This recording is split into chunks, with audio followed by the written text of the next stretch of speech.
Alrighty, ladies and gentlemen, we are back at it again with another look at Prydwen. Because of course, whenever it comes to a new version in Wuthering Waves, the new addition of a new member to the roster, there's always going to be some new changes to the changelog, to the tier list, to the judge of who's worth pulling in Wuthering Waves. And as always, we're looking to see, are they spitting?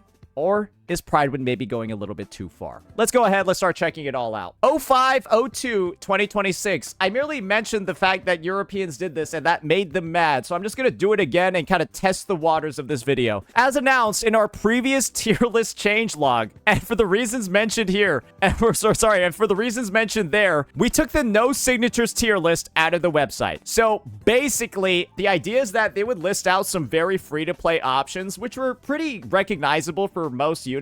But some units like Brant, however, want a very specific blend of stats, or Cartithia, and they can't really get them anywhere else in the game. And so having them with no sig just makes them seem really bad because, well, how else are you going to make up for the fact that this is giving 72.2% HP, bro? Not a lot of places, right? So yeah, we encourage you to check our weapon calculations and character reviews for more information if you're interested. Now, while Amos release did undeniably bring about a higher ceiling for DPS characters, we're going to spoil things a bit and say it didn't really change the meta much at all. So basically, Amos slightly raises the damage ceiling in the game, but not to a degree where it's even noticeable compared to other teams. This means she's like 1, 2, 3% better than Cart.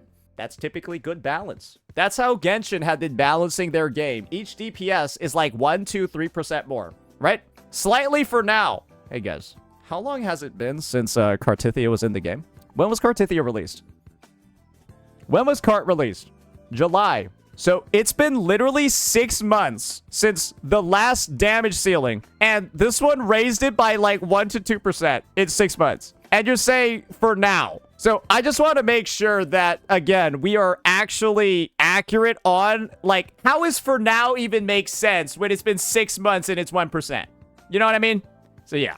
Didn't change the meta that much, all things considered. So let's explain what Prydwen means, starting with the TOA changelog. Ameth, added as a tier 0 DPS, and absolutely no one saw this coming. That's a sarcastic joke. The latest DPS, much like every DPS since Cart, is good. Sarcasm aside, Ameth is amazing because she's super flexible in terms of team comps, and that's my favorite thing about her. I hate that this unit works with only one other unit, and if you don't have her, it's like, go buy sequence nodes or go fuck yourself, right? I don't like how this Sentinel over here is like, hey, if I don't have coordinated attackers, just delete me from your head, because I don't exist, right? This unit over here has so many team comps in Mono Fusion, in regular Toon Rupture, and has a growing one in Fusion Burst, and so many variations of teams inside of those different lineups. And the end result is that pulling her feels like you're getting multiple characters for the price of one. She feels like a higher value unit, and older units kind of feel like a scam in comparison, because she basically has two forms. They play roughly the same, but like the team building and the calculations of damage are way different. So yeah, there's really not much else to say beyond the fact that she deals a ton of damage in her best teams, but her bad teams are kind of bad. And that's what makes her a good DPS on our tier list. Her Fusion Burst team is really not good. I don't recommend it in any circumstance. Don't pull her for her Fusion Burst team. With that being said, the increase she provides in power level isn't significant enough to make her stand out in her own tier, especially when compared to previous meta powerhouses. So we're left with a huge number of DPSs in tier 0. Not a bad problem to have. I personally just view this as Wuwa's DPS meta is actually balanced, especially compared to other games. So yes, guys, the tier list doesn't look nuts. That's just because the game is really well balanced. Cantarella, she's getting a partner tag added for Frolova. I have been telling Sweat that this is something that should be done because Cantarella is only being played with Frolova. I have never seen this unit played outside of a Frolova team. And she's so tailored, and she's like so kind of like just overall bad that I feel like outside of the Frolova teams, she actually doesn't exist. Jinsei. Show me a video of somebody playing Cantarella with Jinsei released within the past 6 months. I'll wait. I'll just continue on with the rest of the video. I'll check back in like 3 hours. Anyways, as Jinsei and other Havoc characters' meta presences unfortunately dwindled out as it evolved, Cantarell's only major use case now is with Frolova, because that just means she's not being used with Jinsei anymore. As a result, we added the partner tag to her to basically portray that her performance is only good with Frolova on her team. I hope that means Cantarella moved up, though, because if she's solely being judged as a partner to Frolova, she's very good, which is something we should recognize. Chisa, her partner with Kartithia tag has been removed. Since our tier list only considers Chisa with her signature now, she can now see use in DPS Phoebe teams, quick swap teams, and she just received another option with Amith. And while neither are worth a lot of points on our tier list, that's why her placement is still the same, because she's being judged with her signature now. And without her sig, Chisa is actually the worst unit in the game. Chisa without her signature is the worst unit in the game, in my opinion. So now she's not being judged on that awful measure. Great. So yeah, she's easily replaced by a Shorekeeper or even Verita in Amith teams.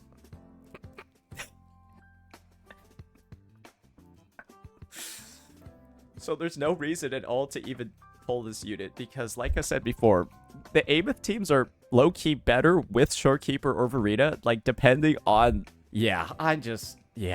Remember, you need to have Chisa sig, and then she's still replaceable. So without her sig, she's at worst. I'm sorry. Bro, this character's so bad. I'm just so sorry, bro. She's dog shit. I don't know what else to say. She's just not good. And my recommendation to anybody as a player is do not pull her. Bro, you will pull her, try to use her with her, and then think you got scammed and probably uninstall the game, bro. It's not worth it. It ain't. So yeah. This actually concludes all TOA placement changes. Truth is, Amith is only adding on to super strong hybrids and supports that are already in tier 0. Her best teammates are Mornier, Lene, Lupa. This means that if you already have the best units in the game, Amith is going to be great for you. Unfortunately, if you don't have any of Amith's teams, it might be a bit rough. It might be actually genuinely very, very, very rough. All right, now let's take a look at a couple of tags changes first, right?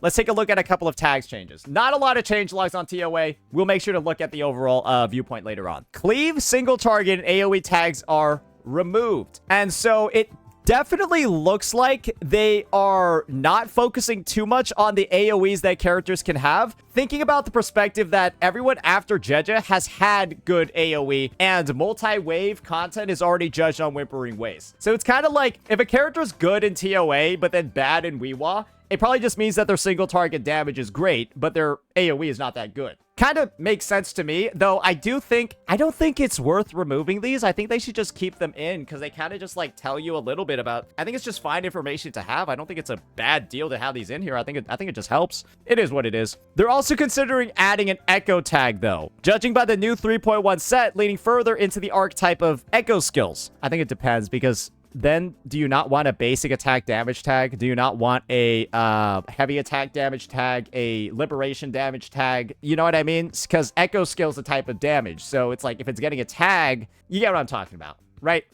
Fair enough. Let's take a look at the TOA changelog now. And do recall, there's only one, and there's not a lot of movement at all that's been made. So let's just do a quick review of this and then move forward. Amith, added at the top of tier 0. Great. Everyone else is in the same spot they were in before. And now she has the partner Frolova tag added. I think she could move up to tier 0.5 with the partner tag, because you're under the assumption you're only using it with Frolova. I think that's fair. But yeah, no real other updates or changes. It is fair for us to comment, though, that tier 0 is the most popular category for DPSs in this game. Is that good? I think so. I think that's good for balancing overall, because why not? Why not? And my take is, this just means that they're not raising the damage ceiling with every new character that releases, or if they are, it's by such a small, insignificant amount that nobody else really needs to be judged as, like, weaker as a result. So I'm happy to see more of this. I'd be happy to see 20 characters in here. Some people might not be. I think it's fine. Chuyan, S0R1, tier 1. I think once the next unit who uses this Echo set comes out, he's probably just going to be tier 0. So I don't think it's a big deal. Yeah, you see this? Yeah, you see this? Whoever uses this is probably going to be pretty strong. And you want to know what the team is probably going to be? You run Chacona, this unit, and Chuyan. Good God. That Arrow team is going to be in-fucking-sane. Chuyan, this unit, and Chakota? Oh, Lord, brother. That's going to be powerful, man. That's going to be powerful. That's going to be a ton of Arrow. Look for Sigrika's tattoo. Oh, this is Sigrika's tattoo? Oh, so I guess this one is for Sigrika. All right, great. We'll just wait for Sigrika to come out, and Chuyan will be back. Everything else on here, Chainli, Ice Protect, +2, Sanhua, not a lot of basic attack. Hey, when Luke comes out, Sanhua will be back in. But yeah, I think considering what Prydwen's notes were, I don't see anything wrong with this tier list. I just see that I feel like Luke is going to change up the meta a lot more than Amiath will. I bet Luke is going to change the meta a lot more. Yeah, that's my take. All right, now let's take a look at the Whimpering Waste change log. This one's gonna be pretty interesting. I hope, because the TOA one was fucking boring. Actually, nothing moved. Literally, nothing moved. Whimpering Waste. Amith, added as a tier 0.5 DPS. In Whimpering Waste, Amith is rather similar to Augusta in the sense that she has a lot of large AoE nukes, which makes her effective for multi-wave clearing, but she's really bad on side 1 because she requires energy to use her ultimate. I used her on side 1 and got a 2.7k. Honestly, if I was on side 2, it'd probably be 3k. I think that'd be fair. I think it'd be 3k. She also doesn't synergize with the Plunderer Captain Seal as effectively because she isn't building electro damage bonus, but her many nukes spread throughout her rotation, plus her ability to perform with Mono Fusion for constant damage output, and her Toon Rupture team is really good. They all work well and make her strong. The Fusion Burst team is fucking awful. You will not even score, like, clearable scores in the Fusion Burst team. Don't even think about using Chisa with her in this game mode. You will ask why you're fucking doing it. I'm just telling you in advance. Lene jumps up from tier 1 to tier 0.5. Amith, being a strong performer who's ideally used with Lene alongside her team flexibility, allowing her to perform with all the strongest characters in this mode, means that she should get a bit of a jump. Her strength is really being calculated over here based on her ability to support a bunch of different units, and not so much like her raw actual, oh, this team is doing a shit ton of damage and getting like crazy scores. So that's a take there. Phoebe is jumping up. Her DPS team got a big upscale for casual players in the form of Lene, and Chisa's great with her in quick swap teams. So I guess the idea is that like Chisa and Phoebe are working together now, and I guess she needs Chakona and wait. So it's like, is it Chakona, Chisa, and Phoebe? Interesting. I guess some people are doing that. I've never fucking seen it before, but I can see the vision. Go for it, kings. She can perform better than the other tier 2 characters if played correctly in her best team. I don't even know what her best team is because we have 4 characters in here. Lene, Chisa, Phoebe, and Chakota. I'm a little confused, but sure. Jinxie, tier 2 to tier 3. That's not good. On the other hand, Jinxie has still not received any team changes since 1.2, and she definitely struggles to keep up. She needs help. She needs her 50% resident skill damage outro buffer. She needs, like, she needs a lot of help. You know, DPS, tier 1.5 to tier 2. Quite similar to Jinxie, DPS Yuno's main source of AoE damage is her ultimate. And while single target damage is strong enough, it can wipe out a single wave of elites, she is so bad at AoE, she's literally unplayable. I've been saying this. If you use Yuno in Whimpering Waste, you will be crying every single time she misses a shot. It goes into nowhere, and that shot, you know it deals like 150k damage. It's not good. So yeah, a lot of these units, right, that are supposed to be amazing in single target end up being very mid in Whimpering Waste. And so I think it's a good balance overall. Means that there are different characters for different purposes, right? Which I think is overall good for the game. Now, however, what if we were to take a look at the list? Frolova's on top. Amith, however, is getting added over here. And we got all the different sub DPSs, right, that support Frolova, Amith, all of that. And then, of course, the best supports in the game up here. I like that Mornier is still in tier 0.5 because definitely I don't think Amith is strong enough. And I don't think Mono Fusion as a whole is strong enough to justify putting her up here because she is really bad outside of the Mono Fusion and really bad in Whimpering Waste, especially outside of Rupture teams. Verena, on the other hand, way better than Mornier, especially in this game mode. Unbelievably better. So, I like the Verena ranking. A lot of people sleep on Verena in Whimpering Waste. I think in some situations, she's better than Shorekeeper. What's the point of the extra crit damage if your attack is one-shotting the enemies? Isn't Farina's faster rotation better? Because, well, that's the truth of why you're using Shorekeeper, right? Shorekeeper lets you deal more damage. What if you don't need it? Other rankings that we see over here. Lene moving up. I think that's fair with the introduction of Amith, for sure, and her flexibility. She can even be used on Frolova teams. We got all the Frolova and the Monofusion supports here. Phoebe goes up a bit. Who's in this category? I don't know if she's that good. I don't know if she's that good, though.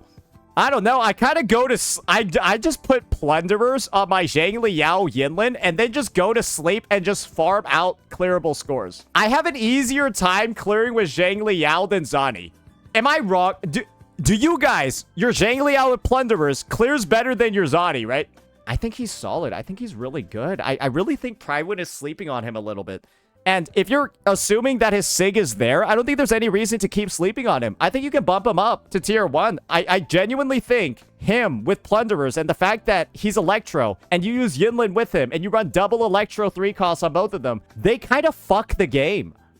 The two of them kind of just fuck everything up. It's felt fine. But yeah, you know dropping down is good and oh my fucking god.